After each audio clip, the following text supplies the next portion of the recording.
New Usmanpur hotel में मिला युवक का शव। युवक ने होटल में दोस्तों के साथ की थी पार्टी। पोस्टमार्टम रिपोर्ट से खुलेगा मौत का राज।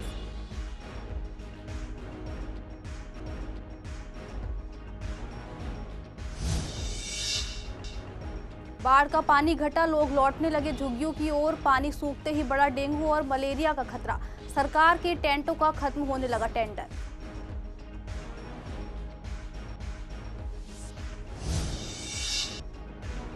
पूर्वी दिल्ली में सट्टेबाजी रैकेट का भंडाफोड़। पुलिस ने 6 आरोपियों को किया गिरफ्तार। लैपटॉप, मोबाइल, एलईडी टीवी सहित कई सामान बरामद।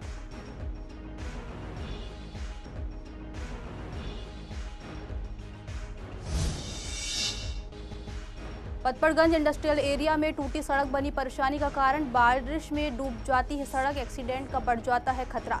लोगों ने कहा जल्द से जल्द कराई जाए सड़क की मरम्मत।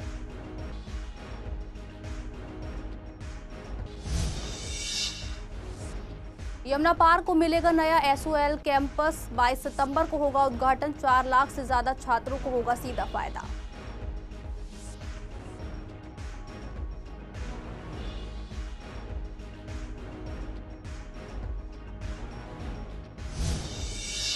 नमस्कार, आप देख रहे हैं सीसीएन डिजिटल। मैं हूं आपके साथ खुशी श्रीवास्तव। स्वागत है आपका हमारे खास कार्यक्रम पूर्वी दिल्ली खास में।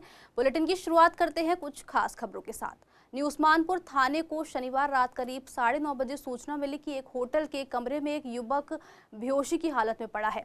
ये घटना होटल फ्लोरिस दूसरा पुस्ता न्यू उस्मानपुर की है। पुलिस मौके पर पहुंची तो वहां मोहित गर्ग बेहोश मिला। उसे तुरंत जेपीसी अस्पताल ले जाया गया, जहां डॉक्टर ने उसे मृत घोषित कर दिया। शव को पोस्टमार्टम के लिए जीटीपी अस्पताल भेज दिया गया है। पुलिस की फॉरेंसिक टीम ने होटल के कमरे की जांच की और जरूरी सबूत इकट्ठा किए। शुरुआती पूछताछ में पता चला है कि मोहित ने होटल में एक कमरा बुक किया था और वहां अपने दोस्तों के साथ पार्टी कर रहा था। पार्टी के दौरान ही वह बेहोश हो गया था। पुलिस ने मामला दर्ज कर लिया है और मौत के कारणों की जांच की जा रही है। ये 30,000 रुपए देते थे और 15,000 रुपए रोज का ब्याज लेते थे। तो इनके पिताजी ने कई लाखों रुपए भी दिए, जेवर भी बेचे, घर के प्रॉपर्टी भी सेल कर दी कि हमारे लड़के को कुछ ना करे। फिर भी उसके पीछे लगे रहते थे, टॉर्चर करते थे। रोज ही घर पे पत्थरबाजी करते थे, बंदूकें भी लेके आते थे। उसके कई सारी कंप्लेंट हमने पुलिस को भी लिखित में दी, पर पुलिस ने कोई कार्रवाई नहीं करी। कंप्लेंट कोई आज से नहीं दे रहे, पिछले 6-7 महीने से हम लिखित में कंप्लेंट दे रहे हैं। कई सालों से हम कंप्लेंट दे रहे हैं पुलिस को, पर पुलिस ने कोई कार्रवाई नहीं करी। यहाँ तक कि हमारी एफआईआर भी नहीं लिखी गई है। हमें सूचना ये मिली गई कि उसके कोई दोस्त आए घर पे, जिया जी को बोलते हैं कि वो एक बार आप आ जाओ, और वो बेहोश हालत में वहाँ पड़ा है। तो वहाँ पे गए तो देखा तो उसके अंदर कुछ है ही नहीं था जी, बेहोश क्या, वो मृत था जी। होटल वालों ने फिर वहां से पुलिस आई हुई थी, पुलिस उसको हॉस्पिटल तक लेके आई। तो यहाँ पे तो हॉस्पिटल ने डिक्लेयर कर दिया कि इसके अंदर कुछ भी नहीं है, वो मृत घोषित मिला गया। हाँ, शाम को 7 बजे से लड़का गायब है जी। इसके शुरू में यार दोस्त आते थे, घर से बुलाते थे, तोड़ फोड़ भी करी गई इनके घर पे शीशे की, तो हमने शीशे से तोड़े इनके विंडो के। फिर कंप्लेंट भी दी गई थाने के अंदर। ये कंप्लेंट दी है साल भर के अंदर अंदर सारी घटनाएं कराई है जी। और पैसे की डिमांड मुझे देना, मुझे दे गाड़ी। ये देखो कभी नहीं आता जाता, ये देखो ये थाने की सब कंप्लेंट है। देखिए ये स्टैंप लगी है। ऐसा भगवान करे किसी के साथ ना हो। सब 26 साल का होटल बंद होना चाहिए। होटल में तो इंक्वायरी होनी चाहिए पूरी। भाई ऐसा क्या हुआ, होटल में गए होंगे तो कोई इनका आईडी प्रूफ तो लिया होगा जो बंदे गए हैं। बेटे का नाम है, मामला 1 साल से चल रहा है, 1-2 साल से। लड़का कुछ असमझ तक तो उससे पैसे देते थे, 10 रुपए देते थे, 1000 रुपए मांगते थे उससे। वो शराब पियाते थे, खुद भी पीते थे, शराब भी पियाते थे उसको। देखा रखा था उन्होंने। लड़का हमारे सिंह की होजरी की दुकान पे बैठता था। 26 साल उम्र है उनकी। हमको 7 बजे निकला घर से और बोल के गया मैं स्कूटी ला रहा हूँ पापा, स्कूटी खड़ी है मेरी, वहां से लेके आ रहा हूँ। मैंने लिया ठीक है भाई। तो 11 बजे तक, 11:30 बजे तक नहीं आया। फिर मैंने उसे फोन किया, अब बेटा कहाँ हूँ? कह रहा मैं दोस्तों के संग बैठा हूँ, कुछ खा पी रहा हूँ, और फिर मैं अब 1-1.5 घंटे मारूँ। मैंने ठीक है जी। उसके बाद फिर उसका फोन स्विच ऑफ हो गया। दिल्ली के निचले इलाकों में आई बाढ़ का पानी अब खत्म होने लगा है। इससे यमुना किनारे बसे लोग फिर से अपनी झुग्गियों की ओर लौटने लगे हैं। मयूर विहार फेज 1 के पास राहत कैंप में रह रहे कई लोग अब यमुना खादर इलाके की ओर जा रहे हैं, जहां पहले उनकी झुग्गियां थी। हालांकि अभी भी कुछ जगहों पर पानी पूरी तरह सूखा नहीं है। इस कारण लोग ऊंची जगहों पर झुग्गियां बनाकर रहने लगे हैं। कुछ लोगों का कहना है कि प्रशासन की ओर से जो टेंट लगाए गए थे उनका टेंडर अब खत्म हो गया है, इसलिए उनसे टेंट खाली करने को कहा गया है। कुछ लोगों ने अपनी मर्जी से टेंट छोड़ा है क्योंकि रोड किनारे बच्चों के लिए खतरा था। वहीं कई लोगों को आदेश मिल गया कि अब टेंट खाली करना होगा, चाहे पानी हो या नहीं। ऐसे में लोग ऊंची जगह पर फिर से झुग्गी बनाकर रहने को मजबूर है। लोगों को अब मच्छरों की समस्या सताने लगी है। डेंगू, मलेरिया और चिकनगुनिया जैसी बीमारियों का खतरा बढ़ गया है। दिल्ली में अभी तक सैकड़ों डेंगू के केस सामने आ चुके हैं। यमुना में जलस्तर अब लगातार कम हो रहा है, लेकिन पानी सूखने में समय लग रहा है। ऐसे में बचे हुए गंदे पानी में मच्छर पनपने लगे हैं। डॉक्टरों का कहना है कि आने वाले दिनों में बीमारियां और बढ़ सकती हैं। पूर्व दिल्ली के मयूर विहार पुलिस ने एक अवैध क्रिकेट सट्टेबाजी रैकेट का पर्दाफाश किया है। पुलिस ने मौके से 6 लोगों को रंगे हाथों गिरफ्तार किया है, जो इंग्लैंड और दक्षिण अफ्रीका के बीच चल रहे क्रिकेट मैच पर सट्टा लगा रहे थे। ये कार्रवाई 13 सितंबर की रात को चिल्ला गांव के एक फ्लैट में की गई, जहां आरोपी इलेक्ट्रॉनिक उपकरणों की मदद से सट्टेबाजी चला रहे थे। मौके से 3 लैपटॉप, 32 मोबाइल फोन, एक कॉल पैचिंग डिवाइस, 5 कैलकुलेटर, एक प्रिंटर, रजिस्टर, नकदी और एलईडी टीवी बरामद किए गए। जांच में पता चला कि आरोपी लाइव मैच दिखाकर लोगों को सट्टे के लिए प्रेरित करते थे और कॉल पैचिंग डिवाइस के जरिए दांव लेते थे। सभी लेन देन का पूरा हिसाब रजिस्टरों में दर्ज किया गया था। गिरफ्तार आरोपियों की पहचान लाल बाबू सोहानी, जितेंद्र शर्मा, राजू शाह, दिलीप सहानी, हिमांशु रवि और मोहित के रूप में हुई है। उनके खिलाफ मयूर विहार थाने में मामला दर्ज कर लिया गया है। पुलिस आगे की जांच कर रही है कि इस रैकेट से और कौन कौन लोग जुड़े हैं।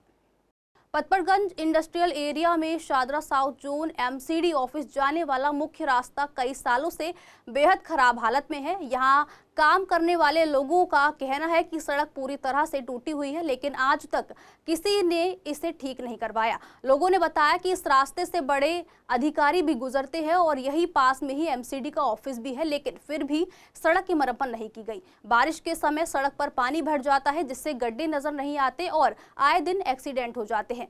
कामगारों ने यह भी कहा कि टूटी सड़क से धूल उड़ती है, जिससे प्रदूषण बढ़ता है और सांस लेने में भी दिक्कत होती है। लोगों का कहना है कि सरकार इंडस्ट्रियल एरिया की अनदेखी कर रही है। उनका यह भी आरोप है कि यहाँ काम करने वालों के वोट इस इलाके में नहीं पड़ते, इसलिए प्रशासन इस पर ध्यान नहीं देता। स्थानीय लोग और फैक्ट्री कर्मचारी चाहते हैं कि जल्द से जल्द सड़क की मरम्मत की जाए, ताकि उन्हें सुरक्षित और साफ रास्ता मिल सके।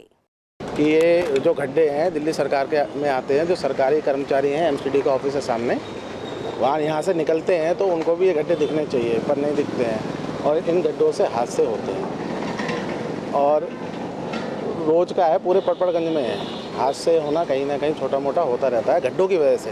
अब पानी भर जाता है तो और भी दिक्कतें आती हैं। अरे बहुत रोज गिरते हैं शाम को यार। हमारे सामने जो है छुट्टी हुई, ड्यूटी वाले भागते हैं, उन्हें क्या गड्ढा दिखाई पड़ रहा है, गड्ढा है क्या है। तेजी में लेके बाइक निकले, कई एक्सीडेंट हो गए यहाँ पर, कई बार यहाँ एक्सीडेंट हो गए। यहाँ पे जा रहे थे, सरदार का पैर टूट गया था, यहाँ पे गिर गया। अंधेरे में भागा रहते हैं, छुट्टियाँ हुई भागते हैं लोग और अंधेरे में दिखता ही नहीं है। चलेंगे तो पूरा रोड टूटा है, तो सालों से है। माहौल स्ट्रीट लाइट कुछ काम कर रही हैं, कुछ नहीं कर रही हैं। गड्ढों का तो बहुत बुरा हाल है। अभी कुछ दिन पहले बारिश थी ना, तो सभी का लेवल बराबर था, तो आधे से ज़्यादा ऑटो घुस जा रहे थे अंदर। और मैं 15 साल से पटपड़गंज में जॉब कर रहा हूँ, सड़कों की हालत मैंने ऐसी ही देखी है। मुझे लगता है यहाँ से कोई वोटिंग नहीं मिलती है, इसलिए यहाँ पे सड़क बनेगी नहीं कभी। यहाँ से कोई वोट नहीं होता, क्योंकि जितने भी लोग जॉब करते हैं वो आते हैं, शाम को चले जाते हैं। तो जब तक मुझे लग रहा है यहाँ से वोटिंग नहीं आएगी, तब तक ये नेता लोग जागेंगे नहीं। मुझे सड़कें हर जगह हालत ख़राब लगती है, जबकि सबसे ज़्यादा टैक्स मेरे ख्याल से यहीं से गवर्नमेंट को मिलता होगा।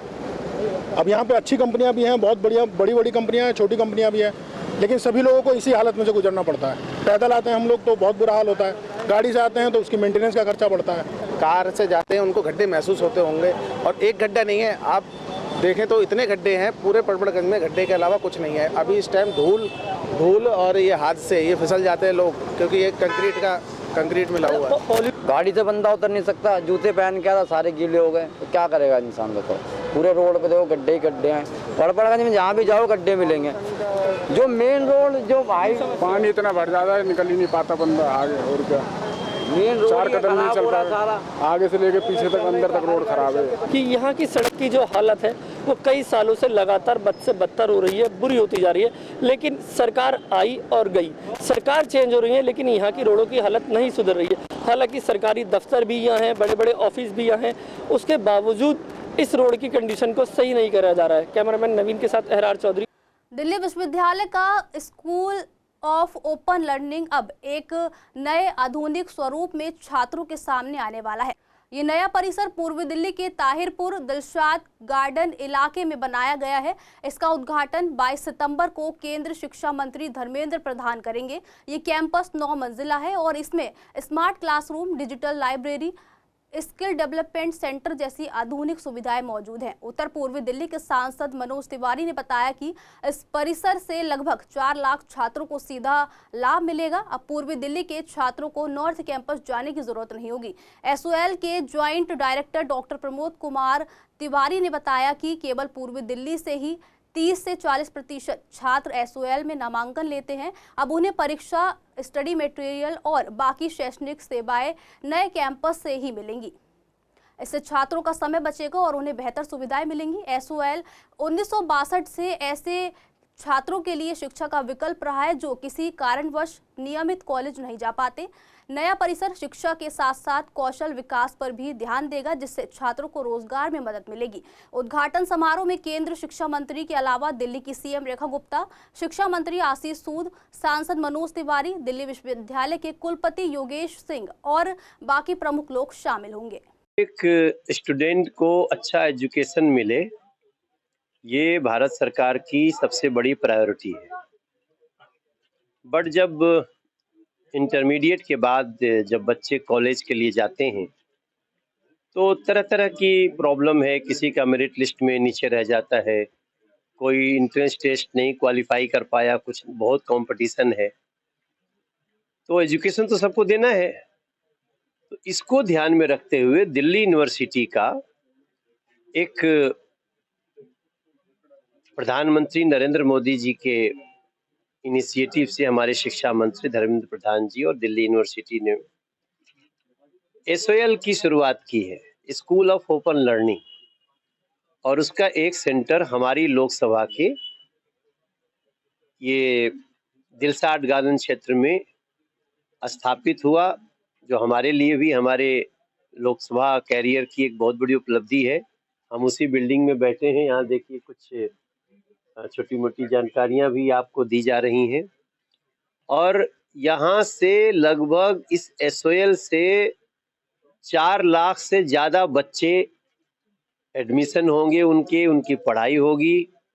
समय समय पे उनको यहाँ बुला करके लाइव क्लासेस होंगे, बाकी तो ऑनलाइन जो चल रहा होगा ही। और ये सब कुछ का उद्घाटन होने जा रहा है 22 सितंबर को, जब हमारे देश के शिक्षा मंत्री धर्मेंद्र प्रधान जी इसका ओपनिंग करेंगे। तो उसके पहले हम सभी यहाँ की व्यवस्था में कि सब ठीक रहे, कैसे प्लान बने, उसका एक हम लोग निरीक्षण कार्यक्रम किया आज।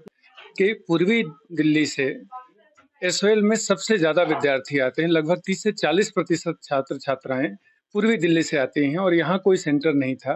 पहली बार इतना बड़ा लगभग 9 फ्लोर की पूरी बिल्डिंग, जिसमें जितनी नई और आधुनिकतम सुविधाएं हो सकती हैं उनसे उपयुक्त उन सारी सुविधाओं के साथ एक नया भवन तैयार हो गया है। 22 तारीख को माननीय शिक्षा मंत्री, माननीय मुख्यमंत्री, माननीय सांसद जी और राज्य शिक्षा मंत्री जी भी यहाँ आएंगे और इसका लोकार्पण होगा। और यह इस क्षेत्र के विद्यार्थियों के लिए, इस क्षेत्र में रहने वाले लोगों के लिए, जिनको छोटे से काम के लिए मेन कैंपस जाना पड़ता था, कई बच्चियां दूरी के कारण वहाँ शिक्षा नहीं ग्रहण कर पाती थी, उनके लिए एक हमारा एक बड़ा केंद्र होने जा रहा है। और केवल शिक्षा की दृष्टि से ही नहीं, बल्कि यहाँ skill related programme, degree programme, और यह एक बड़ा डिस्ट्रीब्यूशन सेंटर भी होगा कि बच्चों को जो मटेरियल लेने के लिए कई बार लाइन लगानी पड़ती थी, अब यहाँ से ही उनके घर तक सारी सामग्री, उनकी किताबें, उनकी सेल्फ लर्निंग मटेरियल पहुँच जाया करेंगे। तो 22 तारीख को ये पूरा का पूरा भवन, यह पूरा केंद्र, जिसको हम पूर्वी क्षेत्रीय केंद्र कहते हैं, यह आम जनता के लिए लोकार्पित किया जाएगा। पूर्वी दिल्ली पुलिस ने अपराध पर लगाम कसते हुए एक बड़ी कामयाबी हासिल की है। लक्ष्मी नगर पुलिस ने गश्त के दौरान एक 20 साल के ऑटो लिफ्टर को दबोच लिया और उसके कब्जे से 2 चोरी की स्कूटी बरामद की है। गिरफ्तार आरोपी की पहचान अब्दुल रहमान के रूप में हुई है। पुलिस टीम ने उसे यमुना पुस्तर रोड लक्ष्मी नगर से पकड़ा जब वह चोरी की स्कूटी चलाते हुए मिला। जांच में सामने आया कि आरोपी के पास से बरामद हुई पहली स्कूटी जुलाई 2025 में लक्ष्मी नगर थाने में दर्ज एफआईआर से चोरी पाई गई। पूछताछ में आरोपी ने दूसरी स्कूटी की बरामदगी भी करवाई, जो मई 2025 में शादरा जिले के कृष्णनगर थाने से चोरी हुई थी। खास बात यह रही कि इस दूसरी स्कूटी पर आरोपी ने नकली नंबर प्लेट लगा रखी थी। पुलिस के मुताबिक अब्दुल रहमान पढ़ाई में 9वीं तक पढ़ा है और अपने पिता की दूध की दुकान पर काम करता था, लेकिन पैसों के लालच में उसने वाहन चोरी की राह पकड़ ली। फिलहाल पुलिस आरोपी से पूछताछ कर ये पता लगाने की कोशिश कर रही है कि वह और कितनी वारदातों में शामिल रहा है। ईस्ट डिस्ट्रिक्ट में पुलिस ने तुरंत कार्रवाई करते हुए एक मोबाइल स्नैचर को रंगे हाथ पकड़ लिया। आरोपी ऑटो रिक्शा चालक निकला जो नशे की लत पूरी करने के लिए वारदात को अंजाम देता था। पुलिस ने मौके से न सिर्फ मोबाइल बरामद किया बल्कि वारदात में इस्तेमाल ऑटो भी जब्त कर लिया है। जब शिकायतकर्ता वकील कुमार ठाकुर आनंद विहार ISBT गेट के पास बस का इंतजार कर रहे थे, तभी एक ऑटो चालक ने उन्हें ज्यादा किराए पर ले जाने की कोशिश की। मना करने पर जैसे ही शिकायतकर्ता ने समय देखने के लिए अपना मोबाइल निकाला, ऑटो चालक ने फोन झपट लिया और भागने की कोशिश करने लगा। उसी वक्त गश्त पर रहे हेड कांस्टेबल और कांस्टेबल ने सूझबूझ दिखाते हुए ऑटो को रोक लिया और आरोपी को दबोच लिया। तलाशी के दौरान शिकायतकर्ता का मोबाइल फोन बरामद हुआ और ऑटो को भी जब्त कर लिया गया। आरोपी को मौके पर ही पकड़ लिया गया। मोबाइल फोन और ऑटो रिक्शा बरामद कर लिया गया है। मामले में आगे की जांच जारी है। आरोपी की पहचान जतिन के रूप में हुई है, जो दिलशाद कॉलोनी का रहने वाला है और किराए पर ऑटो चलाता था। 8वीं तक पढ़ाई की है और बताया जा रहा है कि शराब का आदी है। आरोपी ने पूछताछ में कबूल किया कि नशे की लत पूरी करने के लिए उसने स्नैचिंग की। दिल्ली सरकार में शादरा विधानसभा की प्रगति सीएम रेखा गुप्ता और बीजेपी की प्रदेश अध्यक्ष वीरेंद्र सचदेवा के मार्गदर्शन में तेज हो गई है। शादरा विधानसभा में 40 साल से पेंडिंग सीवर की पाइपलाइन का काम शुरू कर दिया गया है। चुनावी वादों में से एक वादा शादरा विधानसभा के डार्क स्पॉट को खत्म करने का था, जिसकी गति तेज हो गई है। शनिवार को 5वीं हाई मास्क लाइट का उद्घाटन किया गया। ये लाइट अखाड़े वाली गली से बंसल हलवाई की ओर जाने वाले मुख्य चौराहे पर लगाई गई है, जहां लोगों की काफी समय से शिकायत आ रही थी। अब तक करीबन 5 हाई मास्क लाइट और 54 साइड पोल लाइट लगाई जा चुकी है। विधायक संजय गोयल ने कहा कि शादरा विधानसभा में तरक्की हो रही है और वे शादरा विधानसभा के लिए निरंतर काम करते रहेंगे। उनका कहना है कि शादरा विधानसभा में कोई भी ऐसा एरिया नहीं बचेगा जहां डार्क स्पॉट हो और उन्हें खत्म नहीं किया जाएगा। अगर शादरा विधानसभा में ऐसा डार्क स्पॉट पाया जाता है तो विधायक के पास संपर्क करें। शादरा विधानसभा विकास की ओर अग्रसर है और उसी क्रम में लगातार नई पाइपलाइन सीवर की हो या पानी की हो डलने का कार्य प्रारंभ हो चुका है। शादरा विधानसभा में नई सड़कें बन रही हैं। साथ में आज उसी क्रम में पहले हमने 4 हाई मास्ट लाइटें की थी और आज एक हाई मास्ट लाइट और 54 पोल वाली लाइट का अभी तक लगाई गई और आज उसी क्रम में एक हाई मास्ट लाइट यहाँ मोहल्ले में डूंगर मोहल्ले में लगाई गई है। गोयल साहब ने लाइट का आज उद्घाटन कराया, बड़ी अच्छी बात है। सारे चौक में जो है रोशनी हो गई है। हम उनका बहुत बहुत धन्यवाद करते हैं और निर्मल जैन साहब का बहुत धन्यवाद करते हैं। ये लगे रहते हैं हमारे यहाँ के मोहल्ले के कामों में। ये हाई मास्क लाइट लगाकर एक तरह से दिन में रात में उजाला कर दिया। बिल्कुल ऐसा लग रहा है जैसे सूर्यदेव निकल आए हो रात में ही। इस जगह पे काफ़ी बड़ा चौक है और ये एक मुख्य चौक है जो कि अनाज मंडी को विश्वासनगर से कनेक्ट करता है, तो यहाँ यातायात भी बहुत रहता है। पहले एक लाइट लगी हुई थी कि पर उसकी रोशनी पर्याप्त नहीं थी। अब पर्याप्त रोशनी के चलते लोगों को आवागमन में भी बहुत सुविधा रहेगी। 57 लाइटें पोल सहित लग चुकी हैं जो सारे शादरा को जगमग कर रही हैं। अभी भाई साहब ने और लाइटें ऑर्डर करी हैं, उसका काम हो रहा है कि कहाँ पर लाइटें चाहिए। एक खंभे पर कई बार 2 जगह लाइटें चाहिए होती है, एक इस डायरेक्शन में एक उस डायरेक्शन में, तो वो लाइटें भी आने वाली हैं। रात में दिन निकल गया, अच्छा लग रहा है। डिमांड करी थी, जल्दी पूरी हो गई, तो अच्छा ही कहेंगे। बढ़िया काम हुआ, बहुत सुंदर। ये कब से प्रॉब्लम थी यहाँ?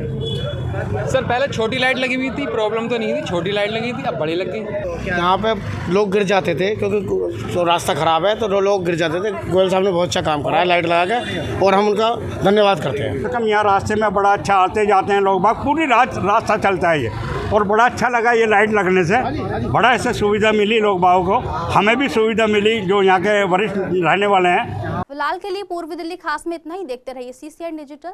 और अगर आपको भी कोई खबर या ऐड देना हो तो 9711881155 पर संपर्क करें और 3 दबाएं या फिर नीचे दी गई मेल पर भेजें। इसके साथ ही ताज़ा अपडेट्स के लिए इंस्टाग्राम और फेसबुक पर फॉलो करें CCN डिजिटल 24/7 पेज पर।